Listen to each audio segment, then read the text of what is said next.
ఎప్పుడు కూడా మీ పునాదులు మర్చిపోకండి. అలాంటి వాళ్ళు బాగుపడరండి. పునాదులు మర్చిపోయే వాళ్ళు ఎప్పటికీ బాగుపడరు. గుర్తుపెట్టుకోండి. అమ్మా నాన్న పునాది మర్చిపోకూడదు. నువ్వు నాకు ఏమిచ్చావు అని అడగకూడదు. అమ్మని నాన్నని ఇచ్చినా ఇవ్వకపోయినా నువ్వు ఏమిచ్చావని నీకు పాలిచ్చింది ఏ బిడ్డ అని చెప్పగలరా? ఏమి ఇవ్వకపోయినా అమ్మ మనకి ఏమిచ్చింది? తన రక్తాన్ని పాలుగా మార్చి మనకిచ్చింది. ఎంత డబ్బులు ఇచ్చాం?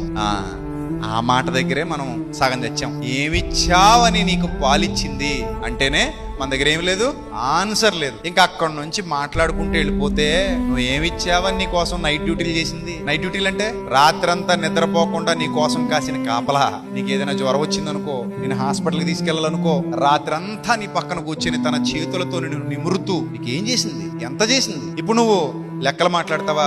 అసలు నీకు ఆ లెక్కలు నేర్పించిందే మీ నాన్న. బడికి తీసుకెళ్లి పుస్తకాలు కొని ఫీజు కట్టి నేను బడిలో జాయిన్ చేసి ఆ లెక్కలన్నీ నీకు ఎందుకు నేర్పించాడు అనుకుంటున్నావు? మీ నాన్న పెద్దయ్యాక అన్నానికి ఎంత అయింది, మందులకి ఎంత అయింది, మంచినీళ్ళకి ఎంత అయిందని మీ నాన్నకి నువ్వు లెక్కలు చెప్తావని నేర్పించాడు అనుకుంటున్నావా? నీకు లెక్కలు నువ్వు ఏమి ఇచ్చావని మీ కోసం మీ నాన్న రెక్కలు మొక్కలు చేసుకున్నాడు చెప్పు. ఆ రెక్కలు మొక్కలు చేసుకున్న దానికి ఇప్పుడు నువ్వు లెక్కలు చెప్తావా? గట్టిగా మాట్లాడితే నీకు లెక్కలు నేర్పించిందే బడిలో జాయిన్ చేసి ఆయన, మీ నాయన. అవునా కాదా చెప్పు. కాబట్టి అమ్మ పట్ల గాని నాన్న పట్ల గాని ఏముండాలి? కృతజ్ఞతా భావన. అది చచ్చిపోతే నువ్వు చచ్చిపోయినట్లు లెక్క.